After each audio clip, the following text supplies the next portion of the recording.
Hello friends, તો આજે આપણે બનાવીશું સાબુદાણાના બોલ્સ. તો તેને બનાવવા માટે સૌપ્રથમ અડધી વાટકી જેટલા મેં અહીંયા સાબુદાણા લીધેલા છે. તો તેને એકદમ ક્રશ થાય ત્યાં સુધી આપણે તેને પીસી લેશું. તો તેનો આપણે પાવડર કરી અને તૈયાર કરી લેવાનો છે સૌપ્રથમ. તો હવે એકદમ સરસ પાવડર બની અને તૈયાર થઈ ગયો છે. તો હવે આપણે તેને એક વાસણમાં કાઢી લેશું. તો હવે આપણે મસાલો તૈયાર કરી લેશું. તો મસાલામાં મેં અહીંયા 5 થી 7 નંગ જેટલા બટેટાને બાફી અને તૈયાર કરેલા છે. તે લઈ અને તેને મેશ કરી લેશું. ત્યાર પછી 2 નંગ જેટલા લીલા મરચાંની ઝીણી કટકી કરી અને એડ કરી દઈશું.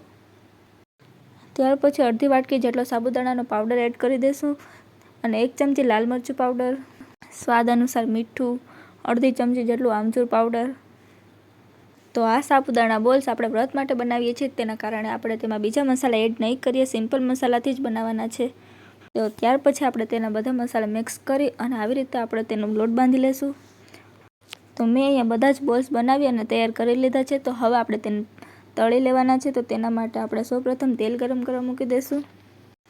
તો આ રેસીપીમાં તમે સિંગદાણાનો પાવડર, લીંબુનો રસ આવી રીતે અલગ અલગ મસાલા તમે એડ કરી અને બનાવી શકો છો, પણ મેં અહીંયા સિમ્પલ મસાલાથી જ બનાવેલા છે. તો હવે આપણું તેલ ગરમ થઈ ગયું છે. તો હવે આપણે તેમાં એડ કરી અને એકદમ ગોલ્ડન બ્રાઉન થાય ત્યાં સુધી આપણે તેને ફ્રાય કરી લેશું. તો આપણે ગેસની ફ્લેમ એકદમ લો રાખવાની છે. તો હવે તમે જોઈ શકો છો એકદમ સરસ ક્રિસ્પી અને ગોલ્ડન બ્રાઉન થઈ ગયા છે. ત્યાં સુધી આપણે તેને ફ્રાય કરી અને કાઢી લેશું.